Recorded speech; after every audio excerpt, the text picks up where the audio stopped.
ذاکری training classes برائے خواتین۔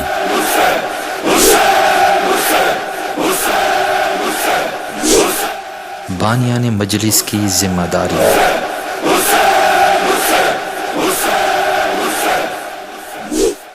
اعوذ باللہ من الشیطان الرجیم، بسم اللہ الرحمن الرحیم، وبہ نستعین وہو خیر ناصر ومعین،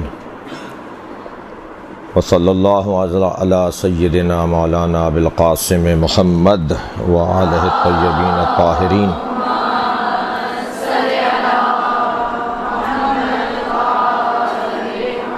وآلہ الطیبین الطاہرین المعصومین ولعنۃ اللہ علی اعدائہم اجمعین من یوم عداوتہم الی قیام یوم الدین، اما بعد۔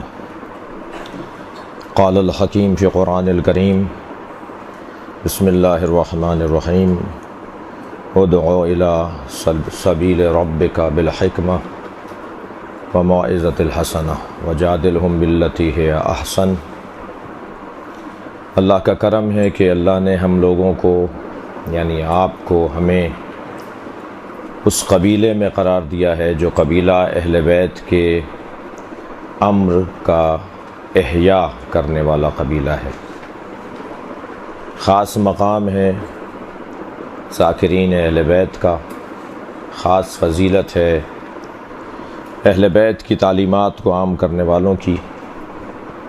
یہ کچھ پیغمبرانہ کام سے کم کام نہیں ہے۔ اللہ نے جن میں اہلیت اور صلاحیت ہے انہیں منتخب کیا ہے اس کام کے لیے،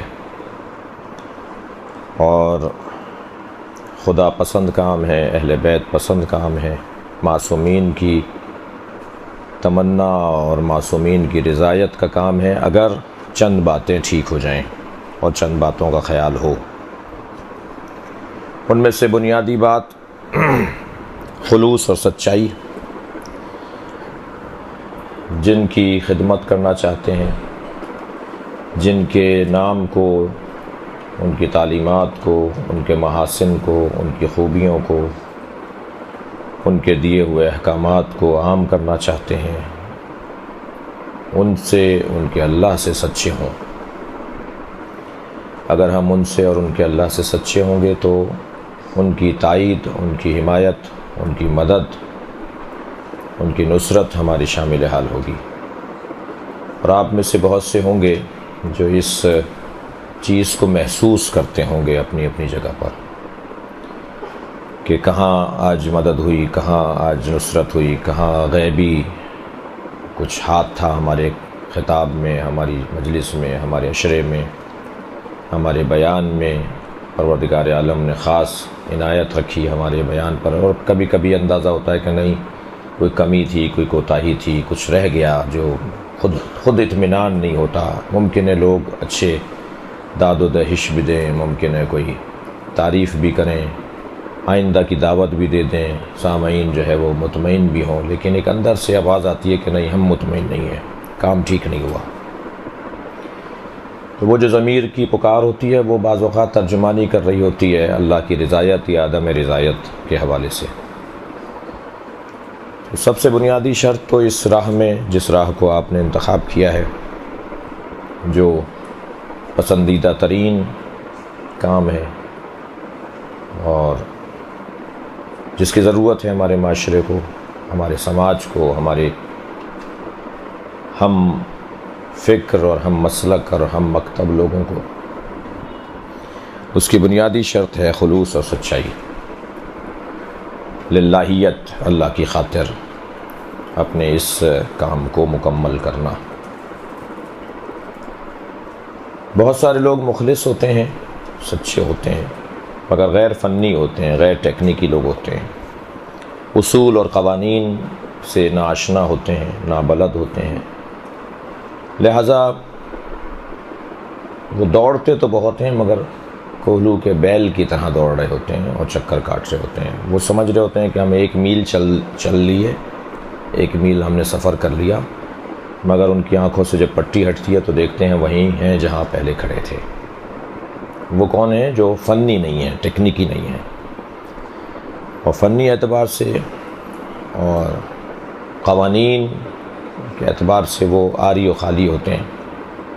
تو قانون ہے، ایک قاعدہ ہے، ایک اصول ہے، ایک طریقہ ہے، رائج ہے کہ ہر شخص کو اہل فن سے رجوع کرنا چاہیے، اور جو لوگ تجربے کار ہیں، جو لوگ اس راہ کے راہی ہیں، جو لوگ اس فن کے ماہر ہیں یا بہرحال جانتے ہیں، ان سے رجوع کیا جائے، ان سے پوچھا جائے کہ آپ کا کیا طریقہ کار ہے، آپ کیسے یہ کام انجام دیتے ہیں۔ لہٰذا لائق صد آفرین و تحسین ہے القائم مدرسہ کہ جنہوں نے ذاکرات کی اس بہتری، ترقی اور تعالی کے لیے اس اہتمام کو جو ہے اس کا تدارک کیا، انتظام کیا۔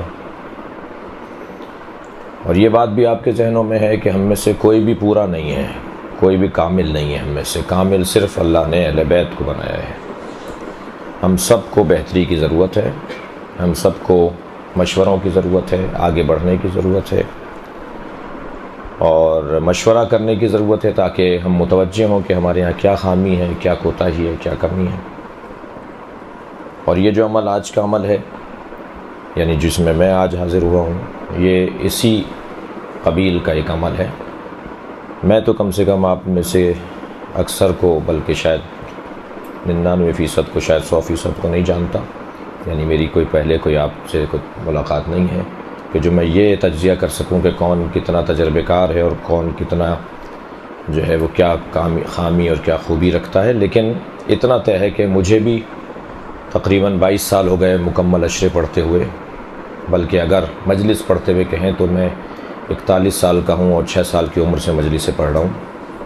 تو کتنے سال ہو گئے؟ تقریباً 36 سال تو ہو گئے۔ تو 36 سال سے تو میں مجلس سے پڑھ رہا ہوں۔ تو اس کے باوجود بھی ہر مجلس کے بعد احساس ہوتا ہے کہ اور بہتر ہونا چاہیے، اور مطالعہ ہونا چاہیے، اور بہتر انداز سے بیان میں بہتری آنی چاہیے۔ لہٰذا ہم سب کو ضرورت ہے، ہم سب کو بہتری کی ضرورت ہے۔ تو آپ میں جو سینئر ہیں، آپ میں جو تجربے کار ہیں، آپ میں جو اساتذہ ہیں، میں ان کی شان میں اور ان کے مقام میں کوئی کوتاہی نہیں کرنا چاہتا، لیکن اتنا ضرور کہنا چاہتا ہوں کہ ہم سب طالب علم ہیں لحد تک۔ اب وہ لحد ہماری 90 سال کی عمر میں آئے یا کسی کی 25 سال کی عمر میں لحد آ جائے، ہم سب کو آخری وقت تک علم حاصل کرنا ہے، استفادہ کرنا ہے۔ اس بنیاد پر میں حاضر ہوا آپ کے ہاں، اور میں نے جو سوچا کہ آپ سے کس چیز کو شیئر کروں۔ پہلے تو اس اجلاس میں اور اس نشست میں کوئی درس نہیں ہو رہا، کوئی میں آپ کو تدریس کرنے نہیں آیا ہوں۔ ایک اجلاس ہے، ایک سیمینار ہے، ایک ملاقات ہے، گفتگو ہے، کیونکہ کچھ دیر ہم سوالات بھی لیں گے آپ سے۔ اور وہ اس میں اس لیے بھی حاضر ہوا ہوں کہ پاکستان میں بافکر، سمجھدار، ہوشیار، معاملہ فہم، اہل مطالعہ، اہل درد، اہل دل، اہل احساس خطبہ و ذاکرین و ذاکرات کا فقدان کا لفظ چھوٹا ہے۔ فقدان سے زیادہ اگر کوئی لفظ ملے تو وہ بتائیے مجھے، کہ 10,000 مجلسیں ڈیلی ہوتی ہیں عشرے اولیٰ میں پاکستان میں، رجسٹرڈ مجلسیں 10,000 مجلسیں ڈیلی، اور ان 10,000 مجلسوں میں ہمارے پاس 1,000 مطمئن کرنے والے ذاکر اور ذاکرات نہیں ہیں ہمارے پاس۔ 10,000 میں 1,000 نہیں ہے، یہ بھی میں نے آپ کو مبالغے میں کہا ہے۔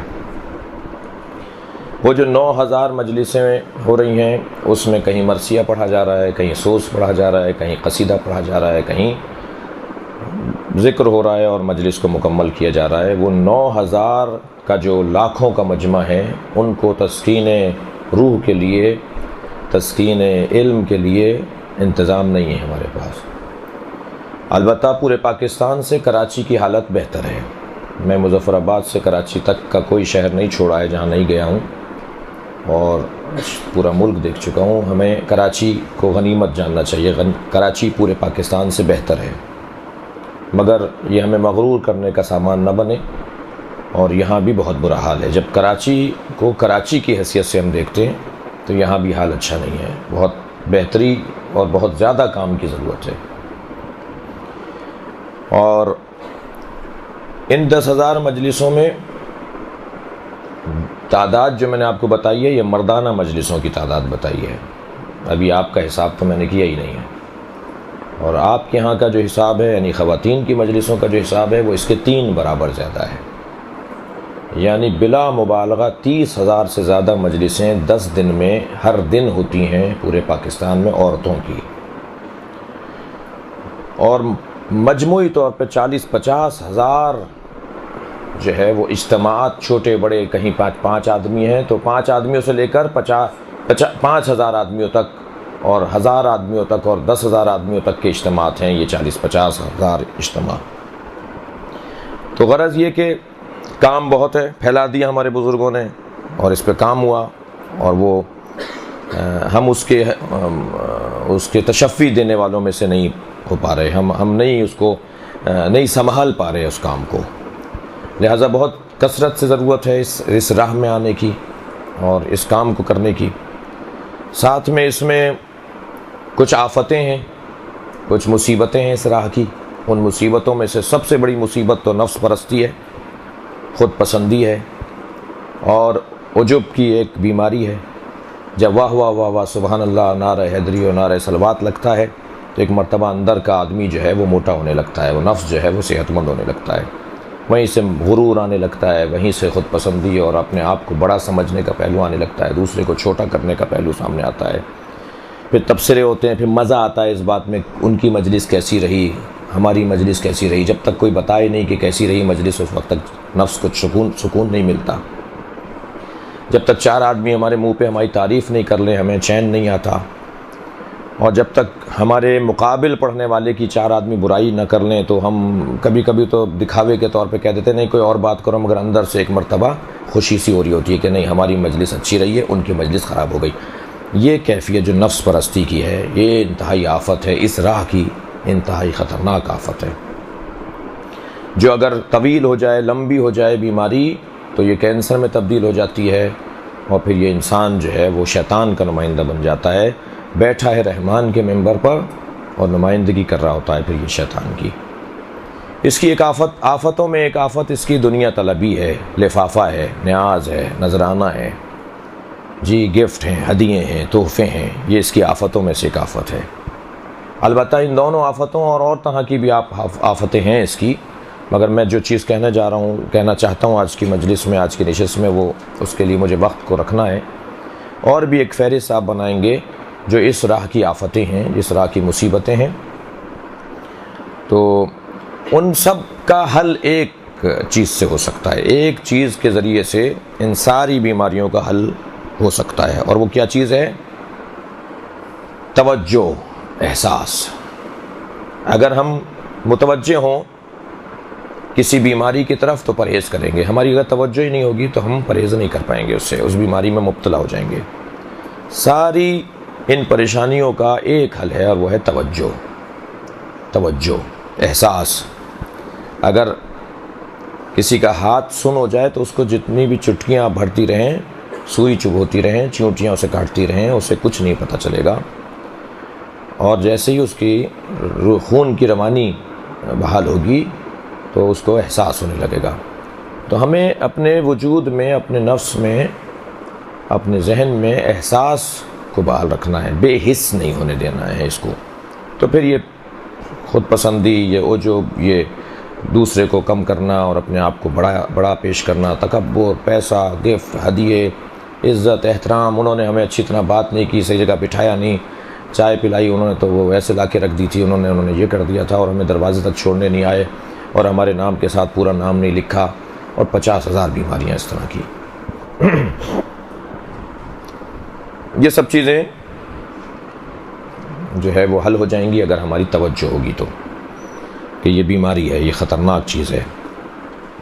بعض اوقات شیطان ہمیں چٹکی بھر رہا ہوتا ہے کہ آپ کو تو یہ نہیں سوچنا چاہیے، لیکن انہیں تو سوچنا چاہیے، اور آپ کی ذمہ داری بنتی ہے کہ آپ لوگوں کو ہدایت دیں اور سمجھائیں، اور اس چکر میں وہ ہمیں بھی خراب کر دیتا ہے۔ ہم دوسرے کو صحیح کرنے تو بعد میں جائیں گے، پہلے ہم خود خراب ہو جاتے ہیں۔ تو غرض یہ کہ انتہائی خطرناک وادی ہے، اور ظاہر ہے خطرناک وادی ہے تو ثواب بھی اسی کے حساب سے ہے، فضیلت بھی اسی کے حساب سے، اجر و ثواب اور مقام و منزلت بھی اسی کے حساب سے۔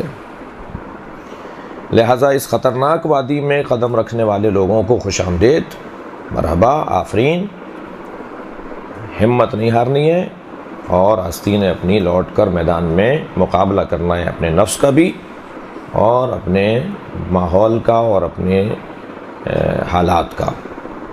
میں جو آج آپ کے سامنے اپنا ایک تجربہ میں آپ کو شریک کرنا چاہتا ہوں وہ ہے کہ مجلس کیسے تیار کی جائے، مجلس کو کیسے تیار کریں۔ پتہ نہیں آپ میں سے کتنے لوگ ہمارے بارے میں آگاہ ہیں کہ تبصرے اور تجزیے کے حوالے سے، لیکن ہم یہ سمجھتے ہیں کہ مجلس کو اگر زیادہ مؤثر بنانا ہے، اثر انداز ہونا ہے آپ کو سامع کے اوپر۔ اب ہم فنی بات کر رہے ہیں، پہلے وہ خطرناک باتیں ہم نے کر لیں، اپنے نفس کو پکڑنے سنبھالنے کی باتیں ہم نے کر لیں، اب تکنیکی بات ہے۔ خلوص، سچائی کا انکار نہیں ہے، اس کے بغیر کام ہی نہیں ہوگا۔ پہلا زینہ، پہلی سیڑھی خلوص اور سچائی ہے، وہ اس سے ہم متوجہ ہیں اس کی طرف۔ اب دوسرا زینہ ہے فنی مسئلہ، ٹیکنیکی مسئلہ۔ کیسے؟ میں آپ کے سامنے اپنی کچھ چیزیں لے کر آیا ہوں۔ مثلاً اس طرح کی میرے پاس کچھ 30 ڈائریاں ہیں جو میں نے ہر مجلس لکھی ہے۔ پہلا پوائنٹ دے رہا ہوں آپ کو، لکھے بغیر مجلس تیار نہیں ہوگی۔ اس طرح کی کوئی 30 ڈائریاں ہیں میری، اللہ نہ کرے کسی کو معلوم ہو جائے اور وہ وہاں سے گم نہ ہو جائے کہیں۔ یہ لکھے بغیر آپ قید العلم بالکتاب، حدیث ہے معصوم کی، اپنے علم کو قید میں لے آؤ، مقید کر لو کتاب کے ذریعے، لکھنے کے ذریعے۔ ہم نے نہج البلاغہ پہ ایک اشرا پڑھا تھا، تو تیاری کی تو خوف تھا کہ پتہ نہیں یہ میٹر ہمارا 10 دن میں پورا ہوگا یا کم نہ پڑ جائے کہیں، لیکن جب بیان ہوا تو وہ میٹر 15 مجلسوں کا تھا۔ ہم خوف میں تھے کہ یہ 10 مجلسوں کے لیے کم نہ پڑ جائے، لیکن جب بیان کرنے لگے تو وہ تقریباً 15 مجلسوں کا میٹر تھا جو ہم نے نہج البلاغہ کے عنوان سے نشتہ پار میں خطاب کیا تھا۔ یہ میرا جو ہے وہ تیسرا اشرا تھا، وہاں ہم نے 4 مسلسل اشرے پڑھے ہیں، تو وہ چھپ بھی گیا ہے اشرا نہج البلاغہ کا۔ نہج البلاغہ تفسیر قرآن کے نام سے وہ اس سال ابھی کچھ مہینے پہلے چھپ بھی گیا ہے۔ تو پہلی بات تو یہ کہ لکھیں، یہ ڈائریاں بنائیں اپنی، اور موضوعاتی ڈائریاں بھی بنا سکتے ہیں۔ دوسرے، اس طرح کے میرے پاس 4 بیگ ہیں، ٹھیک ہے۔ میں پہلے آپ کو تھوڑا سا اپنا طریقہ دکھا دوں، اپنی دکان سجاؤں پہلے تو کہ میری دکان کیسی ہے، اور پھر اس کے بعد اس کے اوپر غور کریں گے کہ جی یہ کیسے ہم نے منظم کیا ہے۔ مثلا یہ پیکٹ ہیں مختلف موضوعات کی تقریروں کے، یہ کوئی 15-17 سال کا میٹر تو ہے اس طرح کے پیکٹوں میں، اور ہر ایک تقریر کے اوپر تاریخ لکھی ہوئی ہے اور کہاں کہاں پڑھ چکا ہوں وہ بھی لکھا ہوا ہے، تاکہ دوسرے سال وہیں جا کے وہی نہ پڑھ دوں۔ لوگ کہیں گے صاحب یہ تو پچھلے سال بھی یہی پڑھ کر گئے تھے یہاں سے اور آپ بھی وہی پڑھ رہے ہیں۔ اس لیے اس مجلس کے اوپر لکھ لیجئے کہ آپ نے یہ مجلسیں کہاں کہاں پڑھ لی ہیں، تاکہ وہ مجلس آپ تکرار نہیں کریں، ٹھیک ہے۔ اچھا لگ رہا ہے نا یہ میرا انداز؟ جی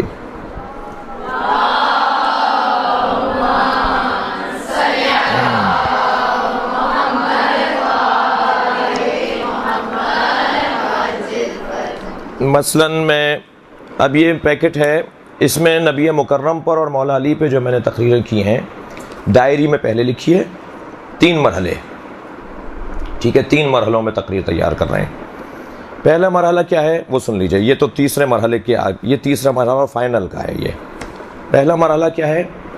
آپ نے طے کیا کہ آپ کو اشرا پڑھنا ہے، خمسہ پڑھنا ہے، فلاں جگہ مجلس سے پڑھنی ہے، فلاں موضوع پہ آپ کو تیاری کرنی ہے، تو آپ پہلے کم سے کم 5-8 کتابیں اس موضوع سے متعلق علیحدہ کرتی رہیں، ایک جگہ رکھ دیں لے جا کے۔ پھر جیسے جیسے وقت ملتا جائے ہائی لائٹر ہو آپ کے پاس، ایک ڈائری آپ کی ہو، اور بعض اوقات کتاب پر بھی یہ کام کیا جا سکتا ہے کہ کتاب کی جو جلد ہے یا اس کا جو ایک صفحہ ہے اس پر آپ نقطہ لکھیے کہ یہ نقطہ فلاں صفحے کے اوپر موجود ہے جو میرے کام کا ہے، جو میرے مطلب کا ہے، اور اسی کے ان صفحوں کے اوپر آپ نے ایک لسٹ بنا لی کہ اس پوری کتاب کا میں نے مطالعہ کر لیا ہے، اس میں میرے مطلب کی، میرے موضوع کا جو مواد ہے وہ 25 نقطے ہیں، اس کے اندر 25 پوائنٹ ہیں اس کے اندر جو میرے مطلب کے ہیں، وہ آپ نے اسی کتاب کے ایک صفحے کے اوپر لکھ لیا۔ اگر صفحہ علیحدہ سے بھی چاہیں تو اس میں آپ اس کو اسٹیپل کر کے اس کے ساتھ ہی رکھ دیں۔ پہلا مرحلہ تو کتاب شناسی ہے، تقریر کرنے کے لیے پہلا مرحلہ کتاب شناسی، کتابوں کی تلاش۔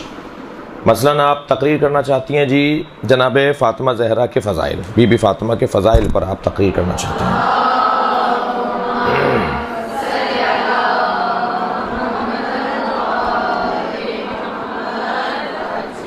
مجھے ٹائم کا اندازہ کیسے ہوگا؟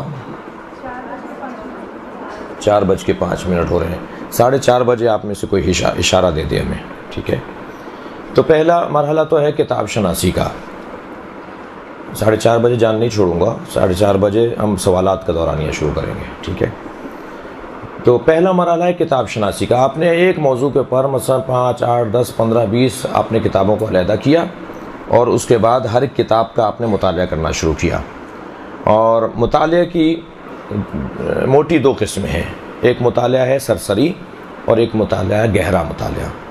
آپ نے سرسری مطالعہ کر کے تو لسٹ بنا لی، آپ کو یہ معلوم ہو گیا کہ فلاں صفحے پہ میرے کام کی بات ہے، میرے مطلب کی بات ہے، مگر یہ مطالعہ کافی نہیں ہوگا، پھر اسی کتاب کو آپ دوبارہ پڑھیں گے جو گہرا مطالعہ ہوگا، اسے سمجھیں گے، اسے ہضم کریں گے، اس کا لطف لیں گے، اس کا ذائقہ چکھیں گے، وہ جو مطلب ہے۔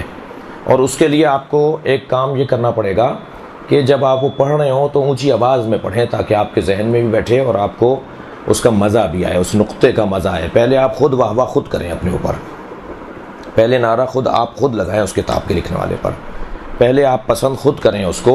جب تک آپ خود اس چیز کو پسند نہیں کریں گے، ہضم نہیں کریں گے، ایک ہمارے استاد تھے، وہ ایک اچھا جملہ کہتے تھے کہ اگر کسی کی کلاس میں کوئی شاگرد نہیں سمجھ پا رہا نا اس کی بات کو، تو سمجھیں استاد بھی خود نہیں سمجھا، اگر استاد نے صحیح سمجھا ہوتا تو سمجھا دیتا۔ تو پہلا مرحلہ ہے کتاب شناسی، دوسرا مرحلہ ہے سرسری مطالعہ، تیسرا مرحلہ ہے گہرا مطالعہ، اور گہرے مطالعے کے اندر ہی ہمیں اس کا لطف لینا ہے، اس نقطے کا مزہ لینا ہے۔ پھر آپ نے کیا کیا جی؟ آپ نے کتاب کا مطالعہ کرنے کے بعد ایک ڈائری تیار کی، ٹھیک ہے؟ ممکن ہے مثلا اس ڈائری میں شاید 3 اشرے ہیں، میرے 3 اشرے لکھے ہوئے ہیں، شاید 1-2 خمسے بھی ہیں، اور اس میں بھی ایسے 2، یہ ابھی ہم نے تازی متفرق مجالس کے لیے لکھا تھا۔ ایک شخصیت کا انتقال ہوا، ان کا چہلم تھا، انہوں نے کوئی 20-25 کتابیں لکھی تھیں، جناب مراد علی جعفری صاحب مشہور ایک اہل قلم تھے ہماری ملت کے، ان کا چہلم میں مجھے پڑھنا تھا، بلکہ برسی پڑھنی تھی، چہلم میں ان کا نہیں پڑھ سکا تھا۔ تو ہم نے جی قلم اور تحریر کے اوپر تقریر تیار کی جی، کہ ایک شخص ہے جس کی خدمات قلم کے حوالے سے ہیں اور کتابوں کے حوالے سے ہیں، تو پوری ایک مجلس ہم نے تیار کی جس کا عنوان ہم نے رکھا قلم اور تحریر کی ضرورت اور فضیلت، ٹھیک ہے؟ آیت ہم نے لی نون والقلم وما یسطرون، اور اس آیت پر ہم نے غور کرنا شروع کیا کہ احادیث کیا ہیں، اور پھر ان احادیث سے نکات نکالنے ہیں، اور پھر آیت کے اوپر غور کرنا ہے۔ مثلا قرآن کہہ رہا ہے کہ نون والقلم وما یسطرون، نون قسم ہے قلم کی اور ان سطروں کی جو اس قلم کے ذریعے سے لکھی جاتی ہیں، تو یہ قلم کی اللہ قسم کھا رہا ہے۔ تو اب آپ غور کریں کہ اللہ نے کہاں کہاں قسمیں کھائی ہیں، تو آپ ایک فہرست بنا لیجئے کہ جی قرآن میں اللہ نے یہ 15، یہ 20، یہ 25 قسمیں کھائی ہوئی ہیں، ان میں سے ایک قسم قلم کی کھائی ہے اللہ نے۔ تو بس وہ جیسے اور چیزیں اہمیت کی حامل ہیں، ایسے قلم بھی اہمیت کا حامل ہے۔ سطروں کی اللہ قسم کھا رہا ہے، تو یہ کون سا قلم ہے، یہ کون سی سطریں ہیں جس کے بارے میں اللہ قسم کھا رہا ہے، اس پہ آپ غور کریں۔ خود آیت کے الفاظ پر غور کریں، حدیث آپ نے کوئی تلاش کی ہے، حدیث کے الفاظ پہ غور کریں۔ مثلا قال رسول اللہ المؤمن اذا مات وترك ورقة واحدة علیہا علم تکون تلک الورقۃ یوم القیامہ سطرا فیما بینہ وبین النار۔ مثلا قلم پر ہم تقریر تیار کرتے ہوئے ہم نے ایک حدیث تلاش کی۔ حدیث کیا ہے؟ نبی نے فرمایا کہ مومن جب مرے اذا مات وترک ورقۃ، مومن جب اس دنیا سے جائے اور اپنے پیچھے ایک ورقہ ایک ورقہ لکھا ہوا چھوڑ کر چلا جائے جس کے اوپر کیا ہو، علم کی بات ہو، تکون و تلک ورقہ، تو یہ جو ورقہ ہے یوم القیامہ، قیامت کے دن اس کے اور آگ اور آتش اور دوزخ کے درمیان ستر بن جائے گا، حجاب بن جائے گا۔ اب اس حدیث کے اوپر آپ غور کریں،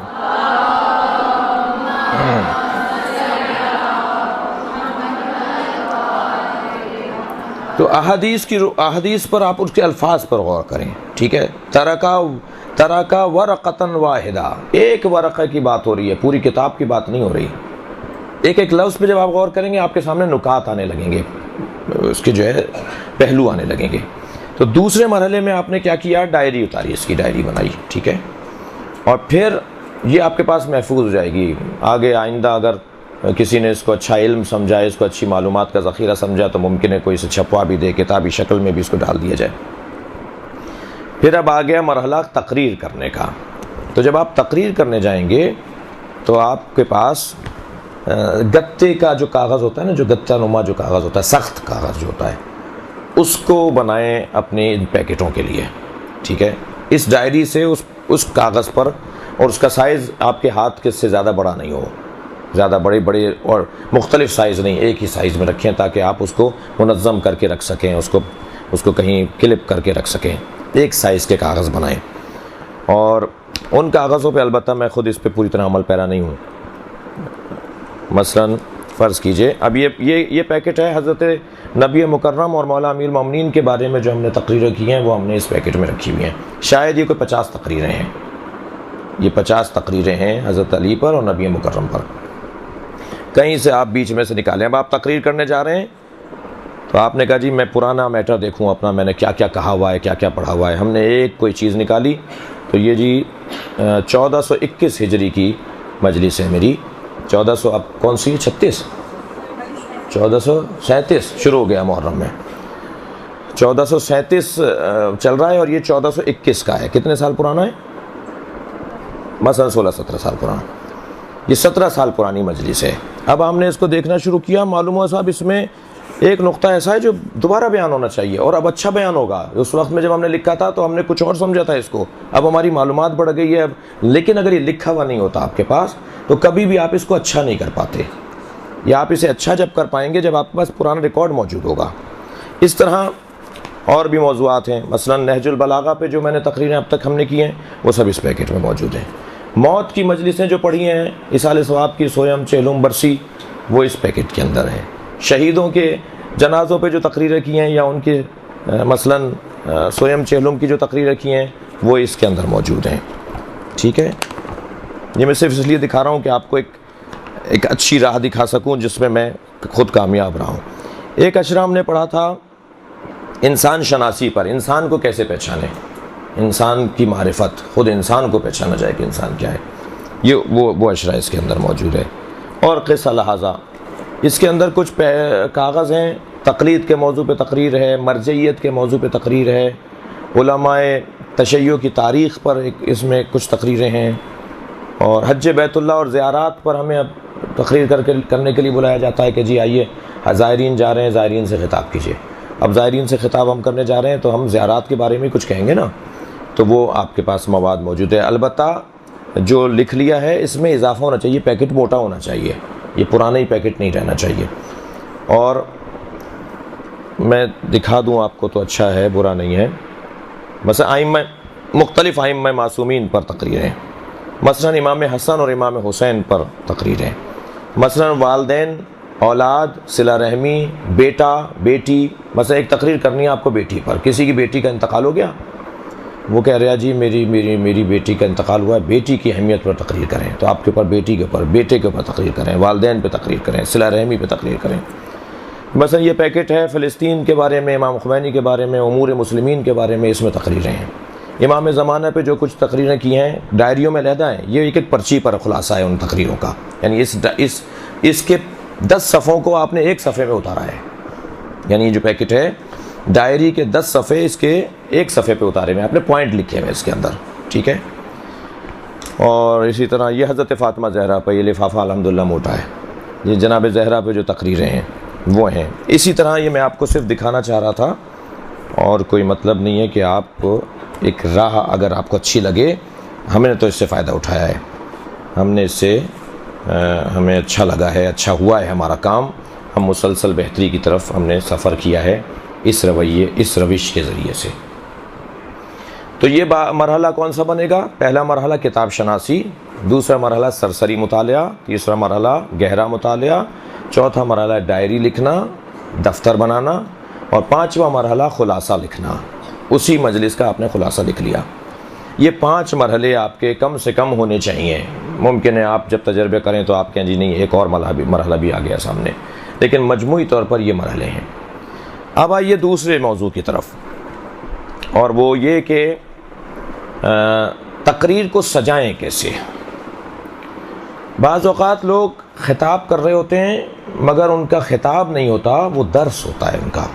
وہ ایک کلاس کے لوگوں کے لیے ان کی گفتگو ہوتی ہے, ایک معیار کے لوگوں کے لیے ان کی گفتگو ہوتی ہے, اور ایک معیار کے لوگ نہیں ہوتے. مجلس میں اور کلاس میں فرق ہے. مجلس میں اور مدرسے میں, امام بارگاہ میں اور مدرسے میں فرق ہے. ٹھیک ہے, کیا فرق ہے بھائی؟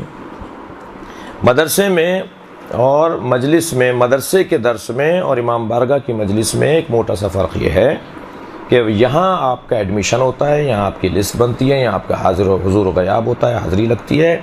یہاں آپ کو ایک سطح پر کون سی کلاس کے لوگ ہیں, کون سی عمر کے لوگ ہیں, ان تمام شرائط کے بعد مدرسے میں اور کلاس میں داخلہ دیا جاتا ہے. لیکن مجلس میں اس طرح کی کوئی شرط و شرائط نہیں ہے. مجلس میں دروازہ کھلا ہوا ہے, چھوٹا سا بچہ بھی مجلس میں بیٹھا ہوا ہے, ڈاکٹر بھی بیٹھا ہے, انجینئر بھی بیٹھا ہے, سیاستدان بھی بیٹھا ہے, زمیندار بھی بیٹھا ہے, ککڑی بیچنے والا بھی بیٹھا ہے, ٹھیلا لگانے والا بھی بیٹھا ہے, گھروں میں کام کرنے والی ماسیاں بھی بیٹھی ہوئی ہیں, اور روڈ پہ جھاڑو دینے والا بھی بیٹھا ہوا ہے, اور عالم دین بھی بیٹھا ہے, مجتہد بھی بیٹھا ہے. کیا ہو گیا؟ یہ کیسی مجلس ہے بھائی؟ یہ تو گڑمبا, یہ تو ایک پورا ایک جو ہے عجیب قسم کا مجمع ہے. اب اس سے آپ کو خطاب کرنا ہے, ایسا خطاب کرنا ہے جس میں بچہ بھی کچھ لے کر جائے, ڈاکٹر بھی کچھ لے کے جائے, پڑھا لکھا بھی اور ان پڑھ بھی کچھ نہ کچھ لے کے جائے. اب یہ آپ کو تقریر کو ترتیب دینا ہے, تقریر کو آپ کو سجانا ہے. کوئی اکتائے نہیں, کوئی سوئے نہیں, کوئی الجھے نہیں آپ کی باتوں سے. آپ کے خطاب کے بعد آپ پر کوئی مہم نہیں چلائی جائے, آپ کے خلاف کوئی تحریک نہیں چلائی جائے. آپ کے خطاب کے بعد آپ کے لیے مسئلے کھڑے نہ کیے جائیں. کیا کریں آپ کی تقریر ایسی ہو کہ جو سب کے لیے مفید ثابت ہو. ایک صلوات پڑھیں.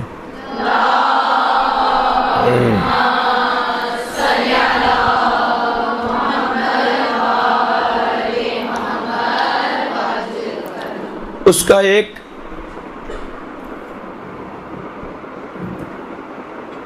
کلی اور ایک موٹا سا عنوان میں یہ دیتا ہوں کہ مجلس ہمیں تیار کرتے وقت موضوعاتی کشکول تیار کرنا پڑے گا.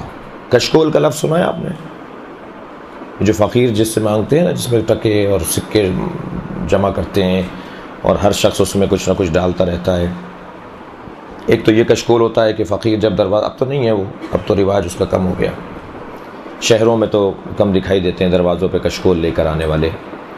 لیکن بہرحال جہاں ہے اب بھی تو وہ کشکول لے کر آتا ہے. ایک دروازے سے اسے دال ملتی ہے وہ ڈال دیتا ہے اس میں, بعد والے دروازے میں گیا وہاں سے اسے دودھ ملا وہ بھی ڈال دیا اس میں, اور بعد والے دروازے پہ گیا اس میں وہاں سے اس کو مثال کے طور پہ جو ہے وہ گوشت کا سالن ملا وہ بھی اس نے ڈال دیا, اور بعد والے پہ گیا روٹی ملی وہ بھی اس نے ڈال دی اس میں, ایک اور دروازے پہ گیا اس میں دلیا ملا وہ بھی ڈال دیا اس نے.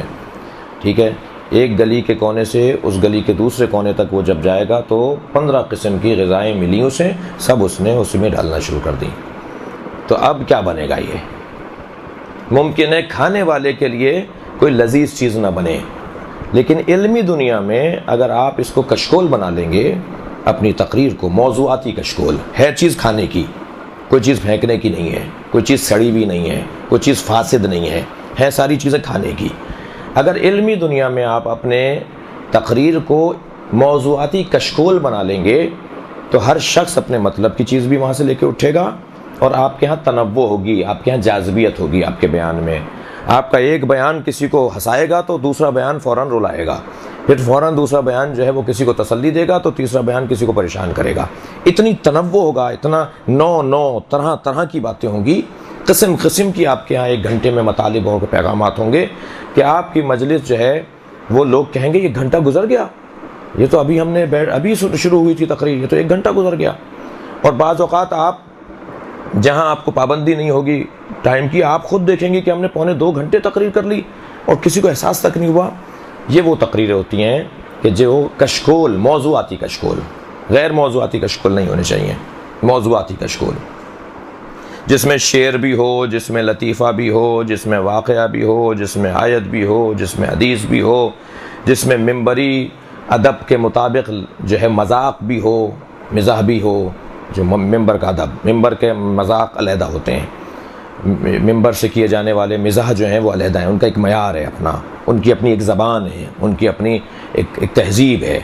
اس میں مزاح بھی ہو، اس میں لطیفہ بھی ہو، اس میں تاریخ بھی ہو، اس میں شعر بھی ہو، اور جو ہے یہ اس انداز سے آپ نے ایک کشکول تیار کیا.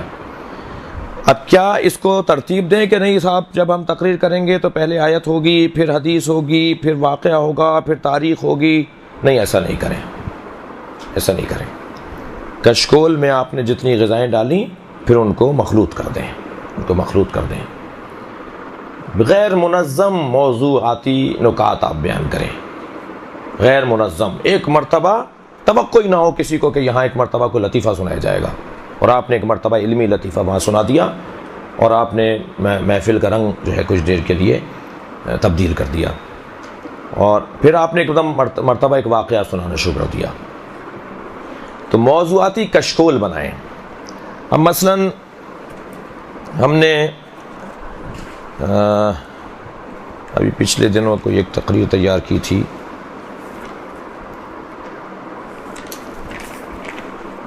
بور تو نہیں ہو رہے ہیں آپ مجھ سے؟ امام سجاد علیہ السلام پر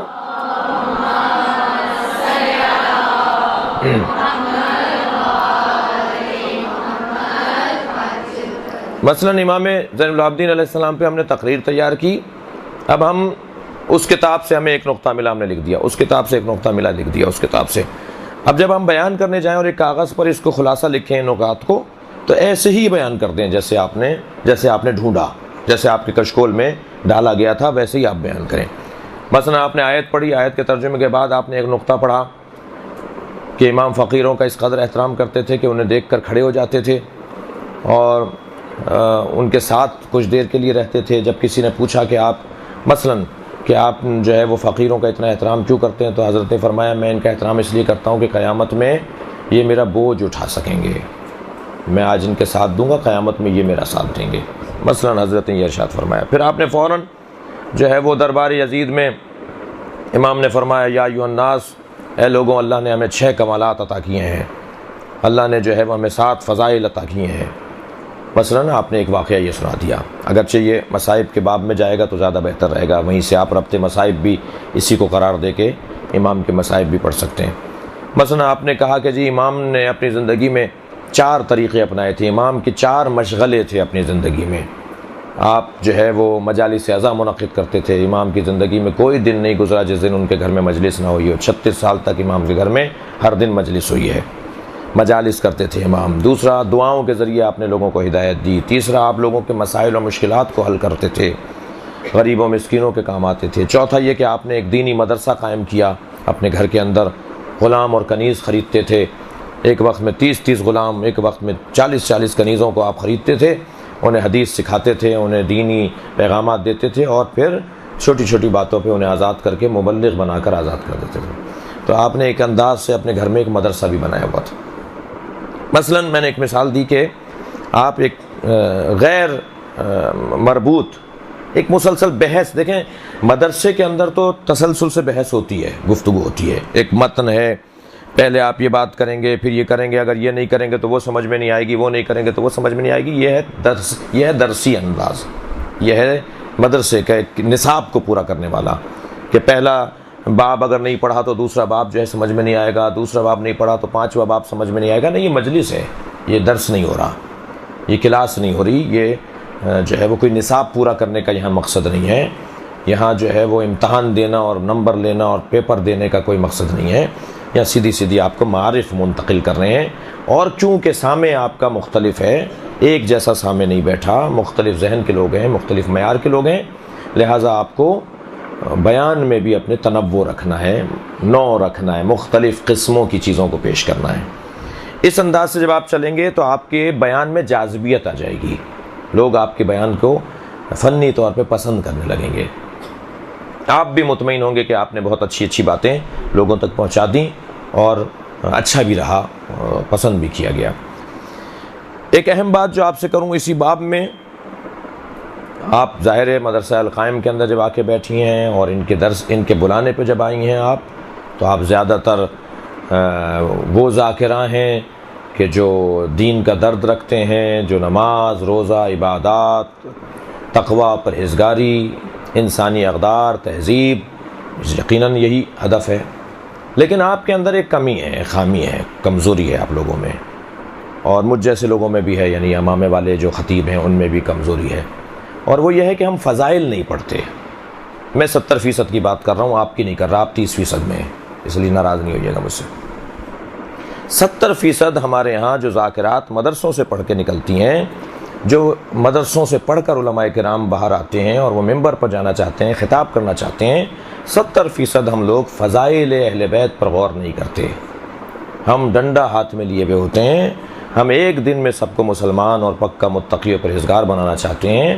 ہم چند دنوں میں ہی اور چند تقریروں میں ہی انقلاب اسلامی ایران کو پاکستان میں لانا چاہتے ہیں.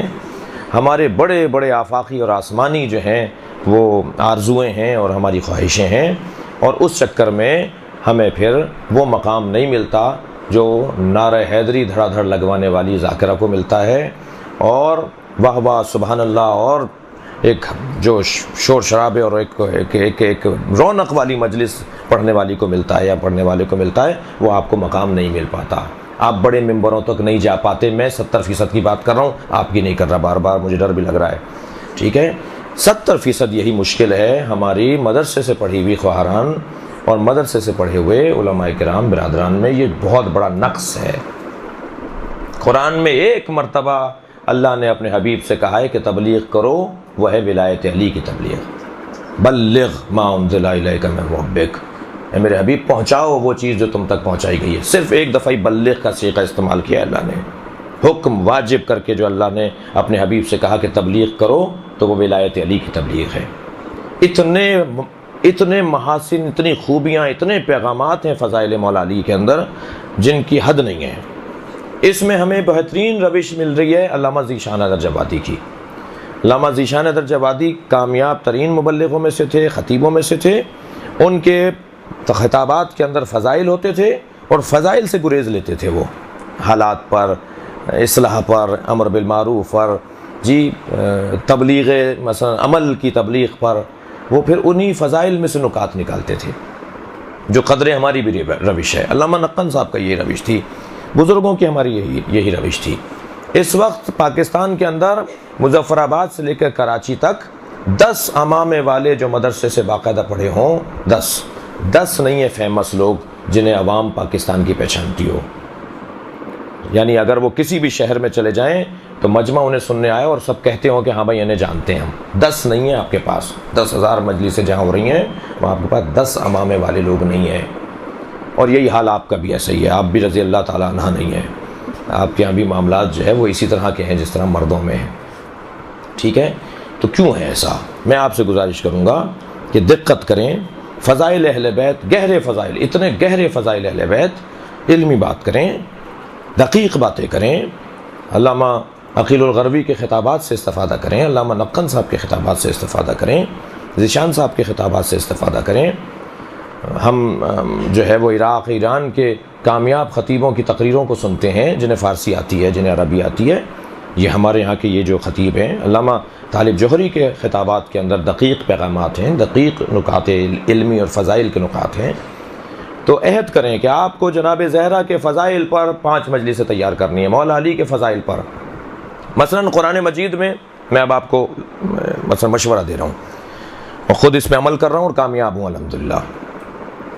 اور مثلا قرآن مجید میں اہل بیت کے فضائل کے کچھ عنوانات ہیں، فہرست بنائیے. وسیلہ اہل بیت کے فضائل کا ایک عنوان، حبل اللہ اہل بیت کے فضائل کا ایک عنوان، صراط مستقیم اہل بیت کے فضائل کا ایک عنوان، سبیل الہی والذین جاہدوا فینا لنہدینہ سبلنا، سبیلیں، رستے، یہ اہل بیت کے فضائل کا ایک عنوان ہے. ٹھیک ہے. مباہلہ ایک عنوان ہے, پورا اشرہ ہونا چاہیے مباہلے پر. آیا مباہلہ جو ہے وہ اتنے پیغامات رکھتی ہے کہ اس پہ پورا ایک اشرہ ہونا چاہیے. آیا تطہیر پر پورا ایک اشرہ اور خمسہ ہونا چاہیے. جی سورہ دہر کی جو آیات ہیں جو اہل بیت کے فضائل میں ہیں ان پر مجالس ہمارے پاس ہونی چاہیے. کیا ہم نے فضائل اہل بیت سے متعلق جو قرآنی آیات ہیں اور احادیث پیغمبر ہیں ان پر کام کر لیا؟ یہ کمزوری ہماری ملت کی اچھی کمزوری ہے. کیوں اس کمزوری کے خلاف ہم اس سمت پہ چل رہے ہیں جس سمت پہ ہماری ملت نہیں چل رہی؟ ہماری ملت چل رہی ہے اہل بیت کے فضائل کی سمت پر. ان کا جو رستہ ہے وہ اہل بیت کے فضائل اور مناقب کی طرف غور کرنا چاہتے ہیں, اور ہم اس درد میں مبتلا ہیں کہ کسی طرح ان سب کو ایک دن میں کچھ دن میں مسلمان کر دیں اور بڑے سے بڑا متقی کر دیں. ہم ان کے سوچ سے علیحدہ چل رہے ہیں. ٹھیک ہے, آپ کے ذہنوں میں سوالات آئیں تو میں بھی موقع دے رہا ہوں آپ کو سوال کرنے کا. تو ہم اسی رستے پہ چلیں, اسی راہ پر چلیں جو رستہ اچھی کمزوری کا رستہ ہے. ہماری قوم کی اچھی کمزوری یہ ہے. کیا کمزوری ہے ہماری قوم کی؟ وہ علی علی سننا چاہتے ہیں. کون سا عیب ہے یہ؟ کون سا گناہ ہے یہ معاذ اللہ؟ اگر وہ علی علی سننا چاہتے ہیں, اگر وہ فاطمہ فاطمہ سننا چاہتے ہیں, کوئی مجھے بتائے کہ یہ گناہ ہے معاذ اللہ؟ یہ تو بہت بڑا کمال ہے کہ وہ علی علی سننا چاہتے ہیں, وہ مولا کے فضائل سننا چاہتے ہیں, وہ اہل بیت کے مناقب سننا چاہتے ہیں. تو ہم اگر اہل بیت کے مناقب کو علمی انداز سے بیان کریں گے, محنت کر کے بیان کریں گے, آپ یقین جانیں جو آپ مدرسوں سے مطالعے سے وابستہ ہوتی ہیں, علماء سے تعلق آپ کا ہوتا ہے, اہل علم سے آپ کا تعلق ہوتا ہے, آپ زیادہ اچھے انداز سے فضائل پڑھ سکتے ہیں. جو بیچارے سنے سنائے کیسٹوں کے اوپر, یا مثال کے طور پر, البتہ کیسٹیں سننا غلط نہیں ہے, میرے اس سے الجھن نہیں ہو, کیسٹیں سنیں آپ بھی, پختہ لوگوں کی کیسٹیں سنیں, ان کے جملے لیں, مصائب میں کیسے جملے بولتے ہیں وہ, فضائل میں کس جملے کا وہ استفادہ کرتے ہیں. ان کی 25 سالہ محنت ہوتی ہے جو آپ کو ایک لفظ ایک لمحے میں مل جاتی ہے. وہ جملہ جو انہوں نے مصائب میں حضرت قاسم کے مصائب پڑھتے ہوئے یہ 8 جملے ذیشان صاحب ہر سال بولتے تھے, ان کی 25 سال کی محنت تھی. بہتر نہیں ہے کہ ہم 25 سال محنت کر کے کچھ کمائیں, ایک 25 سال کی کمائی جو ہے وہ حاصل کر لیں؟ تو وہ ایک ضمنی بات ہو گئی کہ کیسٹیں ریکارڈ ہمیں سننا چاہیے, کوئی غلط نہیں ہے اس کے اندر. جو معتبر لوگ ہیں ان کی کیسٹوں کو سننا چاہیے. تو ہماری قوم کی کمزوری ہے, اور کمزوری خوبی ہے, وہ اچھی کمزوری ہے. مثلا آپ کی کمزوری ہے آپ اول وقت نماز پڑھتے ہیں, تو اچھی کمزوری ہے نا یہ. مثلا آپ کی کمزوری ہے آپ جھوٹ نہیں بولتے, آپ کو جھوٹ بولنے والا برا لگتا ہے, تو اچھی کمزوری ہے نا یہ. تو اگر اہل بیت کے فضائل ہماری قوم سننا چاہتی ہے تو یہ اچھی کمزوری ہے. اس اچھی کمزوری کو ہمیں تقویت پہنچانا چاہیے. پھر ہم جس ملک میں رہتے ہیں, جس ماحول میں رہتے ہیں, ہمارا دشمن, ہمارا مخالف, وہابیت, تکفیریت, ان کی تو پوری کوشش ہے کسی طرح اہل بیت کے مناقب اور فضائل, حتیٰ وہ فیس بک تو اب بہت سی چیزیں پیش کر رہا ہے. بعض ان کے علماء جو ہے وہ بعض لوگ ان کے سامنے آئے ہیں جنہوں نے یہ بات کی ہے کہ اہل بیت کے فضائل نہیں پڑھا کرو, اس لیے کہ اگر اہل بیت کے فضائل پڑھو گے تو شیعوں کو تقویت ملے گی, شیعہ مضبوط ہو جائیں گے.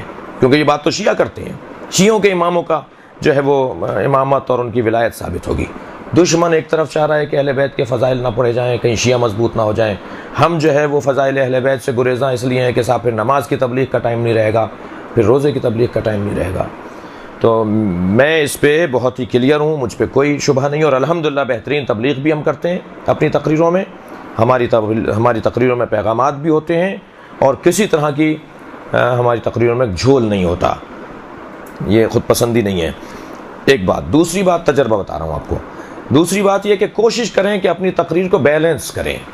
اگر آپ نے 3 نقطے اصلاح معاشرہ, اصلاح نفس, اصلاح ذات کے اوپر کہے ہیں تو 3 نقطے آپ فضائل کے بھی پڑھیں.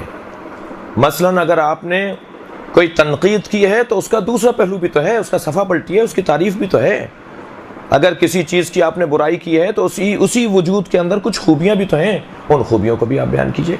تو جب آپ بیلنس کریں گے تو مجمع کہے گا یہ آدمی مخلص ہے, یہ چھیڑ چھاڑ والا آدمی نہیں ہے, شرارت پھیلانے نہیں آیا ہے, یہ چٹکیاں بھرنے نہیں آیا, یا فساد پھیلانے نہیں آیا ہے. اس نے دونوں باتیں کی ہیں, اس نے خوبیاں بھی بیان کی ہیں اور خامیاں بھی بیان کی ہیں. جب آپ کی تقریر میں توازن ہوگا تو آپ کو سچا سمجھا جائے گا, اور آپ زیادہ مقبول بھی ہوں گے اور زیادہ مؤثر بھی ہوں گے, اثر انداز بھی ہوں گے. ٹائم نہیں بتا رہے آپ لوگ, 4:30 ہو گئے. اب سوال کر لیجیے, لکھ کے دیے. اچھا,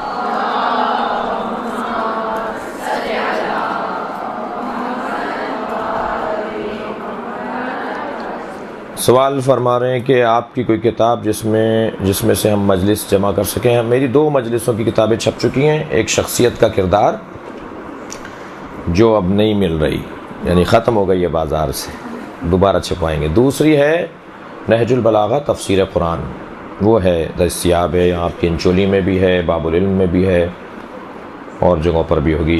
وہ ہے نہج البلاغہ تفسیر قرآن. اچھا جی، سوال کر رہے ہیں کہ اگر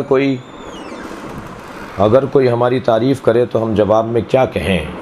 اگر کوئی ہماری تعریف کرے تو ہم جواب میں اس کا شکریہ ادا کریں اور اپنے آپ سے کہیں کہ زیادہ موٹے مت ہو جاؤ، اپنے آپے میں رہو، ٹھیک ہے. اس کا شکریہ ادا کریں کیونکہ جو تعریف کر رہا ہے وہ آپ سے بہرحال مخلص ہے، اچھا ہے آپ سے. دوران مجلس لوگ تو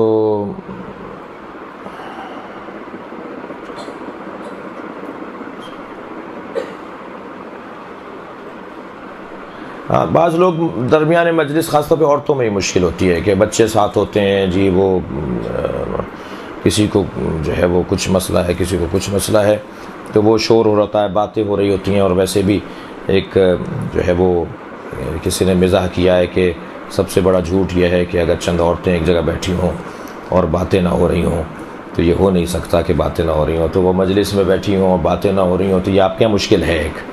تو آپ یہ سوال کر رہے ہیں کہ درمیان مجلس اگر یہ فضا بن جائے کہ صاحب باتیں ہو رہی ہیں، شور ہو رہا ہے، یا بچے رو رہے ہیں، بچوں کو ادھر سے ادھر لے جایا جا رہا ہے، کوئی بچے نے یہ کر دیا، کسی نے کچھ کر دیا، تو کیا کریں؟ تو مجمع کو جو ہے وہ توجہ دلانے کے لیے کیا کریں؟ تو جتنا آپ سنبھال سکتی ہیں، ناراض نہیں ہوں جی، چہرے سے غصہ نہیں آئے آپ کے. اگر آپ کے چہرے سے غصہ آئے گا، آپ ناراضگی کا اور غصے کا اظہار کریں گے تو یہ آپ کی کمزوری ہو جائے گی. برداشت کریں، اسے متوجہ کریں، ہوشیار کریں، تھوڑا سا کہیں کہ بھائی خیال کریں، توجہ کریں، لیکن ناراضگی نہیں ہو آپ کی، چھوڑ کے نہیں جائیں ممبر. عربی زبان پر عبور حاصل کرنے کے لیے عربی کو کیسے سیکھیں؟ اس کے لیے تو بہتر تو یہی ہے کہ آپ کسی بھی عربی گرامر جاننے والے، یعنی نحو اور صرف جاننے والے کسی استاد سے، کسی جو ہے وہ خواہر سے، کسی خاتون سے کوئی ٹائم لیں، کوئی کلاس رکھیں جو آپ کو بنیادی باتیں کہ قرآن کی آیت غلط نہ پڑھیں، حدیث کا جو اعراب ہیں وہ غلط نہ دیں. تو یہ بنیادی تو عربی ہونی چاہیے، ہماری سب کی ٹھیک ہونی چاہیے. ایسا ہوتا ہے بعض لوگ وہی مجالس پسند کرتے ہیں کہ جو درسی مجالس یا موضوعاتی یا معاشرتی مجالس سے کچھ مختلف ہوتی ہیں، جو مقام جوشیلی ذاکراؤں یعنی جن کی تقریریں نعرے لگنے والی ہوتی ہیں، ان کو جو ہے وہ تو میں نہیں معلوم کہ کیا کہنا چاہ رہی ہیں.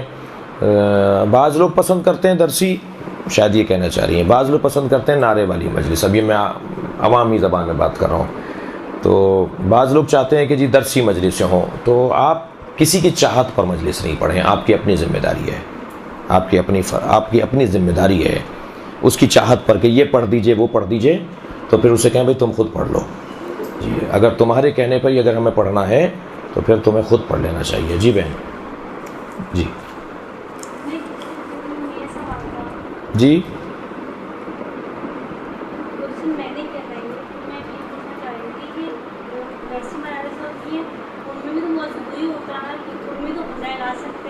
جی بالکل بالکل، بہت اچھا ہے، بہت اچھا ہے.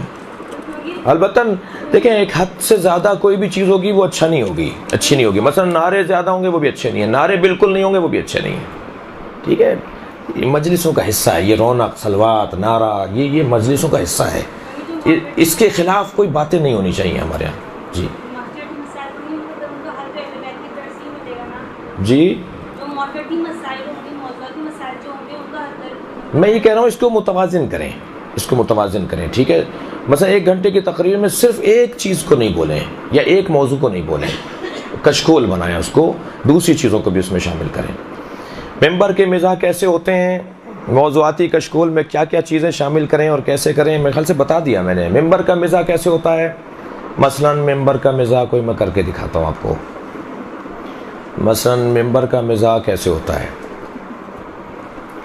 کہنے لگے کہ جی وہ صندوق صدقے کا ڈبہ رکھا ہوا تھا، تو ایک صاحب نے صدقے کا صدقے کے ڈبے میں کچھ پیسے ڈالے، پیسے ڈال کے جیسے ہی روڈ کراس کرنے لگے تو ایک گاڑی نے ٹکر مار دی، انہوں نے مڑ کے ڈبے کو دیکھنا شروع کیا، تو ایک اور صاحب اس میں کچھ ڈال رہے تھے تو انہوں نے آواز دے کر کہا بھائی مت ڈالو، یہ کام نہیں کر رہا۔ مسئلہ یہ ایک مزاح ہے، مگر ممبر کا مزاح ہے اور مؤدب بات ہے، کوئی ایسی بات نہیں ہے کہ جس میں کہا جائے کہ غیر مہذب ہو گئے تھے۔ اور کشکول تو میں نے بتا دیا نا آپ کو کہ آپ ایک موضوع کے اوپر مختلف چیزیں، شعر بھی ہو، واقعہ بھی ہو، مثلا ممبر کا مزاح بھی اگر لا سکتے ہیں تو وہ بھی ہو، آیت بھی ہو، روایت بھی ہو۔ اچھا، سوال فرما رہے ہیں کہ حکایت اور روایت میں کیا فرق ہے؟ روایت اور حکایت کبھی کبھی تو ایک ہی چیزیں ہیں، اور حکایت ایک عمومی چیز ہے، سعدی شیرازی کی حکایات، جی مثال کے طور پر ملا ہادی سبزواری کی حکایات، بہار الانوار سے حکایات۔ اور روایت جب ہم کہتے ہیں تو وہ اس سے مراد جو ہے ایک سلسلہ سند کے ساتھ ایک پیغام، جو ائمہ کا پیغام ہے وہ مراد ہوتا ہے۔ حکایت کے لیے کسی کتاب کا نام بتائیں؟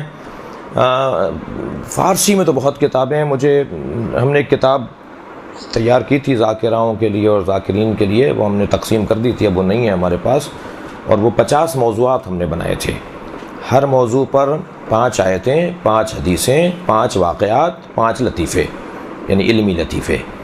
وہ 50 موضوعات پر 50 موضوعات یہ نام تھا کتاب کا، جو ہم نے اب سے 3 سال پہلے ذاکراؤں کو، یہ جب زینب فاؤنڈیشن کی طرف سے اہتمام ہوتا تھا اس وقت ہم نے دی تھی، پتہ نہیں آپ میں سے کسی نے کوئی یہاں نہ مجھے مل جائے کہ جی ہمیں نہیں ملی تھی اس وقت میں، جی دوبارہ چھپائیں گے اس کو، جی ہاں 50 موضوعات کے نام سے ہم نے 50 گویا تقریریں ہی تیار کی تھی وہ۔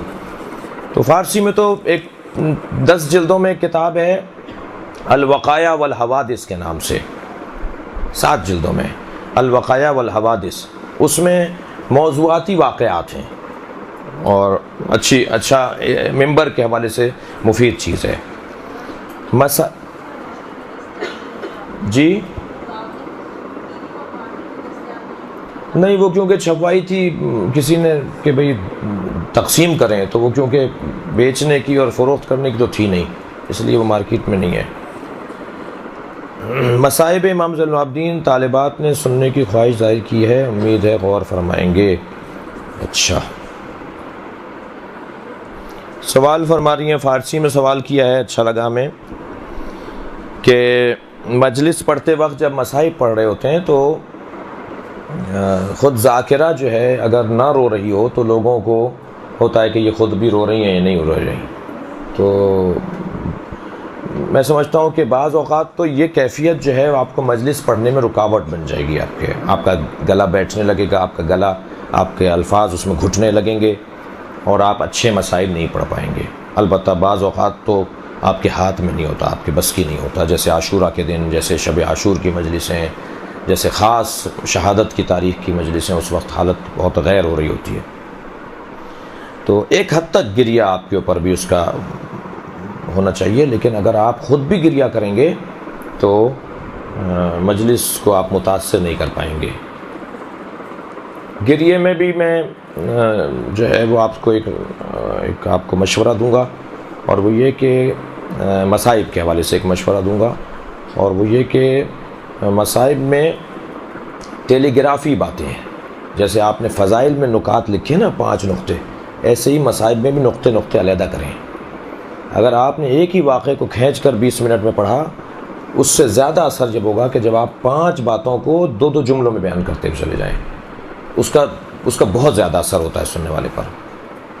فضائل اہل بیت کی کتابیں دیکھیں، علامہ ذیشان اظہر جوادی کی ساری کتابیں آپ کے پاس ہونی چاہیے، ذکر و فکر آپ کے پاس ہونی چاہیے، محافل و مجالس آپ کے پاس ہونی چاہیے، اصول و فروع آپ کے پاس ہونی چاہیے، علامہ ذیشان اظہر جوادی کی تفسیر آپ کے پاس ہونی چاہیے، جو انہوں نے ترجمہ و تفسیر، مختصر تفسیر انہوں نے کی ہے، قرآن جو ان کا ترجمہ ہے ذیشان صاحب کا، اس میں بعض جگہ تفسیری نکات بھی انہوں نے دی ہیں، بہت مفید چیز نکل آتی ہے اس کے اندر سے، وہ آپ کے پاس ہونی چاہیے۔ علامہ طالب جوہری کے جتنے اشرے چھپے ہیں وہ سب آپ کے پاس ہونے چاہیے، علامہ عقیل الغربی کے جتنے اشرے چھپے ہیں وہ سب آپ کے پاس ہونے چاہیے جی، اور نقن صاحب کے جتنے بھی اشرے ہیں وہ سب آپ کے پاس ہونے چاہیے، اور معجم المفہرس آپ کے پاس ہونی چاہیے، قرآن کی آیت ڈھونڈنے کی جو کتاب ہے وہ آپ کے پاس ہونی چاہیے معجم المفہرس یہ ایک کتاب ہے جو آیت ڈھونڈنے کی کتاب ہے. آپ کو ایک موضوع پہ 5 آیتیں چاہیے.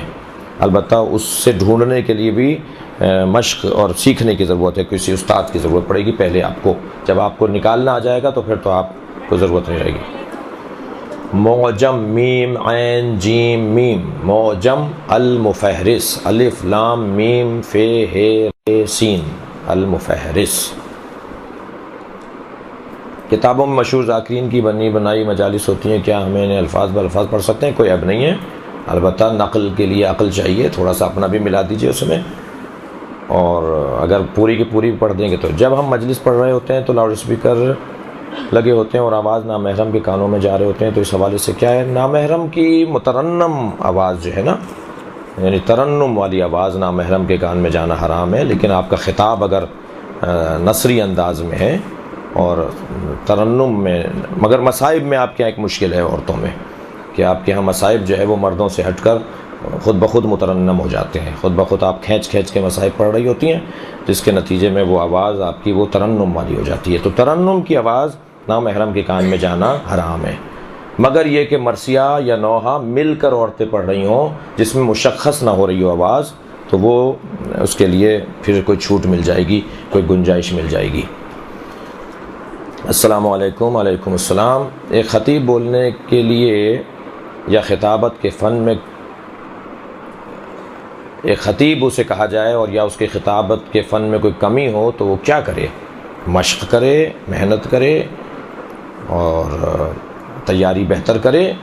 کوئی بھی پیدائشی طور پر کچھ لے کر نہیں آتا.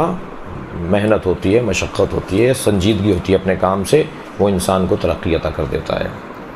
اگر دوران مجلس کوئی ذاکر مولا علی کے فضائل بیان کرتے ہوئے مولا کو اللہ کے مرتبہ پر لے جائے تو اس کے دوران مجلس اس کو دوران مجلس روکنا واجب ہے؟ جی آپ کم سے کم اس مجلس سے اٹھ جائیے, زیادہ سے زیادہ ٹوک دیجیے. کم سے کم تو یہ ہے مجلس سے اٹھ جائیے. وہ مجلس نہیں ہے جس مجلس میں شرک یا کفر ہو رہا ہو, وہ مجلس نہیں ہے. اور بعض اوقات یہ جو خطیب ہیں, یہ جو ذاکر یا ذاکرہ ہیں, خود متوجہ نہیں ہیں. یہ سمجھ رہے ہیں کہ ہم نے کوئی ایسی بات نہیں کی, کیا ہوا انہیں, تو متوجہ بھی کریں, انہیں سمجھائیں کہ آپ کی یہ بات قابل اعتراض تھی. اب آپ اپنی حیثیت دیکھیے اس وقت میں. اگر آپ کی وہاں پٹائی ہو جائے گی تو بہتر ہے کہ آپ یہ کام نہ کریں. اور اگر آپ کے 4 حمایتی وہاں مل جائیں گے اور آپ کا ساتھ دینے والا کوئی ہے وہاں, تو پھر آپ بتائیے, وہاں پر بولیے. لیکن کیونکہ امر بالمعروف کی شرائط پر پھر غور کیا جائے گا کہ امر بالمعروف کے کچھ شرائط ہیں, ہر جگہ ہر بات کرنے کی نہیں ہے, الٹا نہیں ہو جائے کہیں قصہ. اس لیے اگر آپ دیکھ رہے ہیں کہ نہیں, آپ نے دیکھا سب میں کہ 5 آدمی ہمارے مطلب کے ہیں, آپ نے اشارہ کیا بولو, ٹھیک ہے, تو کوئی عیب نہیں ہے, بولیں. جی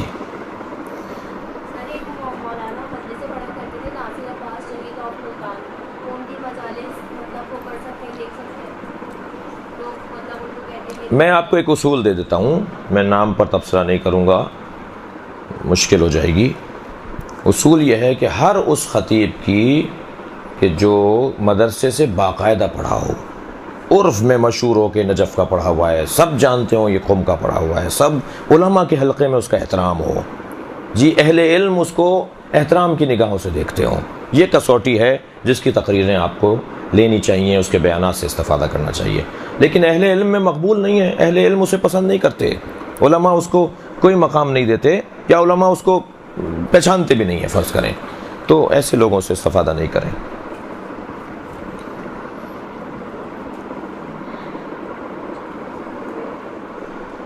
دیکھیں ویب سائٹ پر تو ہماری مجالس آپ سرچ کریں, شہنشاہ حسین نقوی لکھیں تو شاید 85 مجلس سے آ جائیں.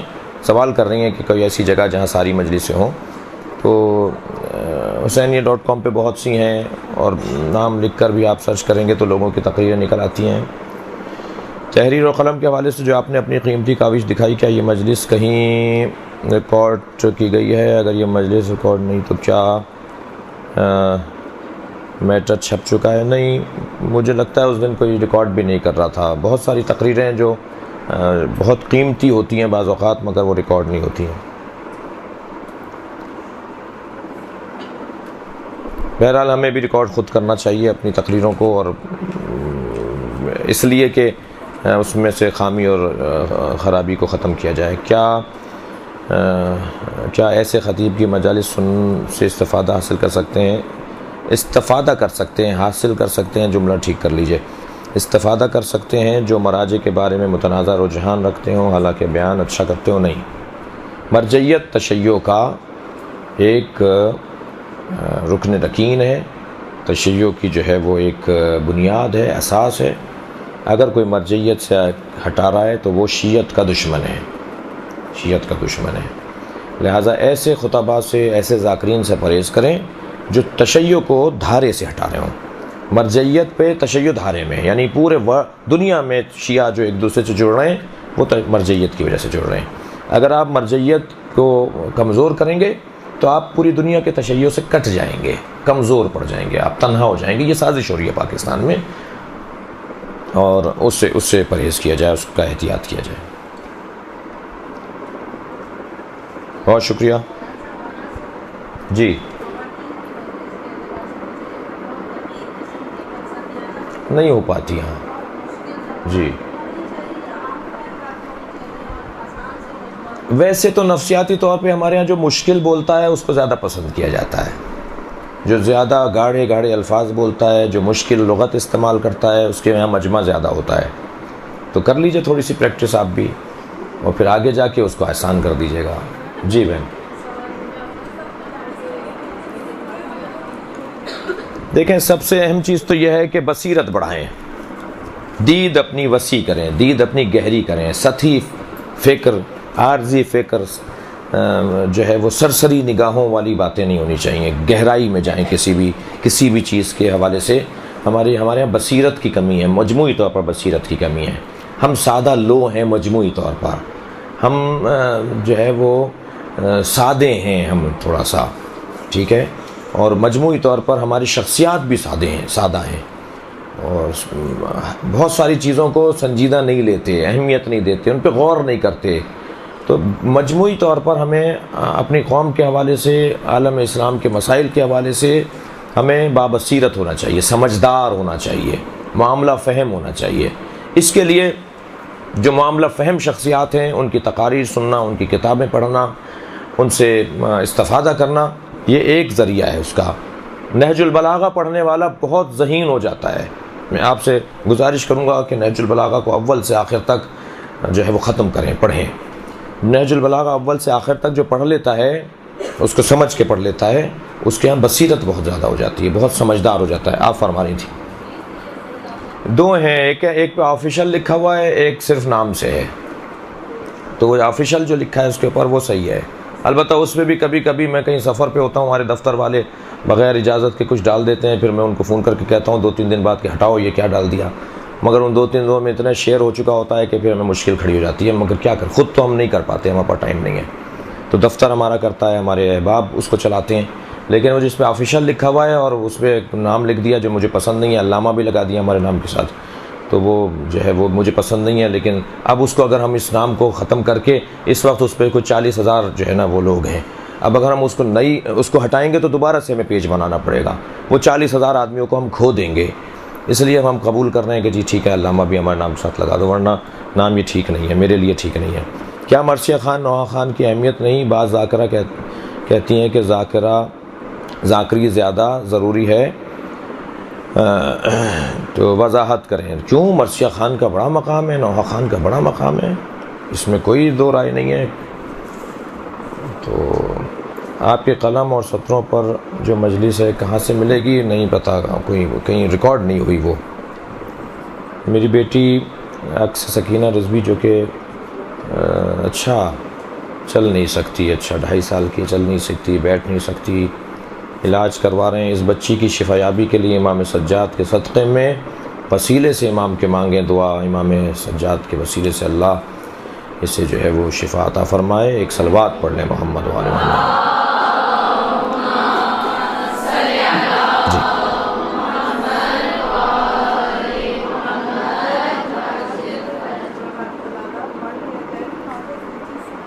نہج البلاغہ کی شرح ہمارے پاس اردو میں نہیں ہے، اور نہج البلاغہ کو بغیر شرح کے پڑھنا یہی مشکل لائے گا جو آپ نے بھی بیان کیا کہ بہت ساری چیزیں، اس کا سیاق و سباق، اس کی تاریخ، اس کا پس منظر، اس کا ماحول ہمیں نہیں پتہ ہوتا کہ مولانا نے یہ خط کیوں لکھا تھا، کیا معاملات تھے۔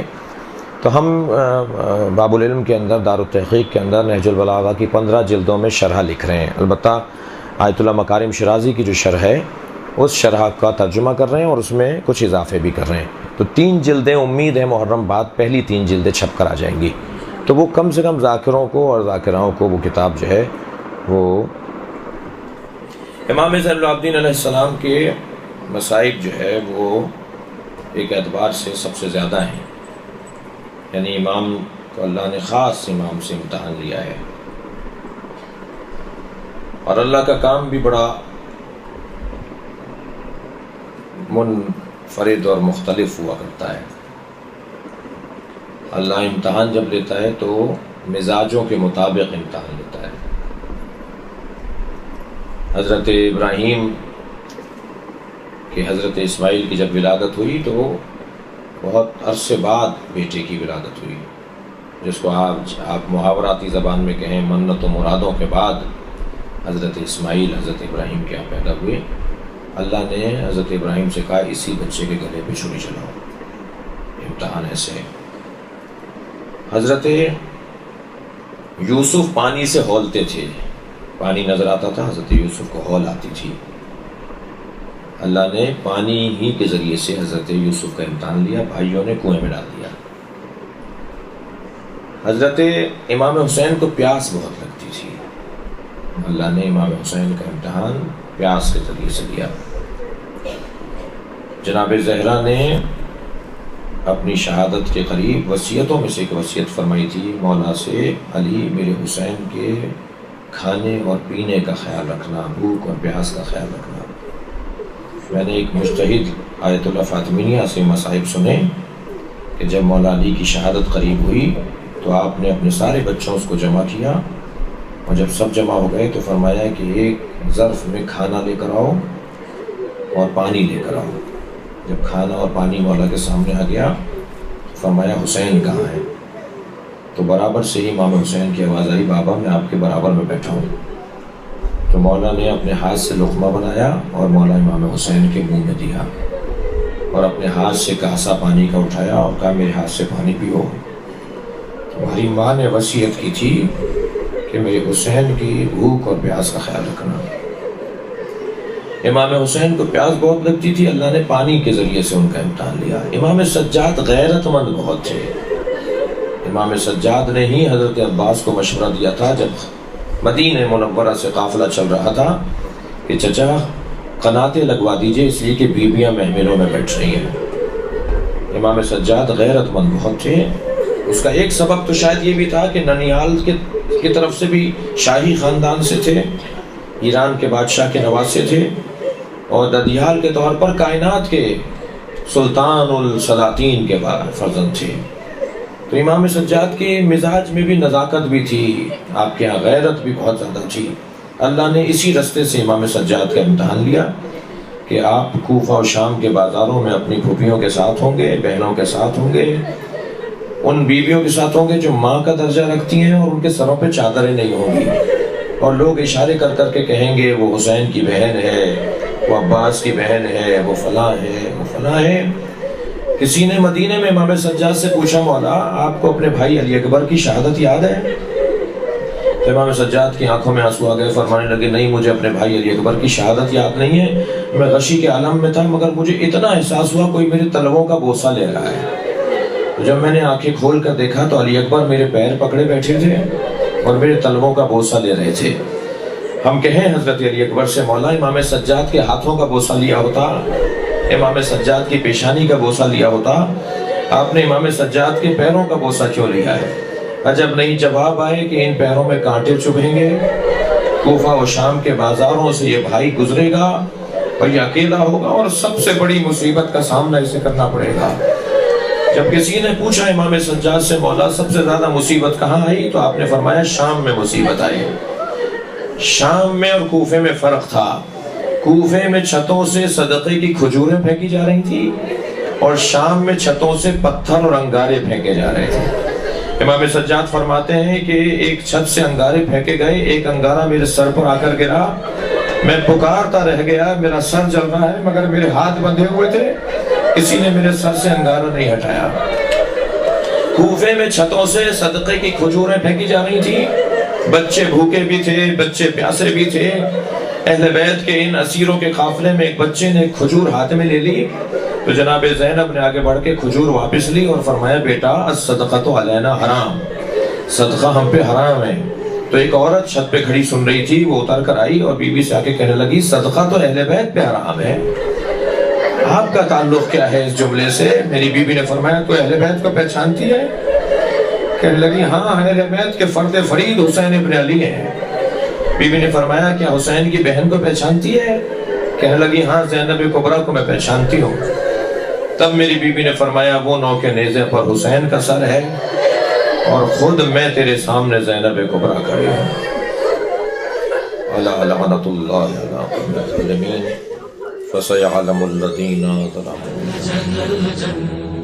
اللجن اللجن يا مولا اللجن اللجن اللجن اللجن اللجن اللجن اللجن يا صاحب الزمان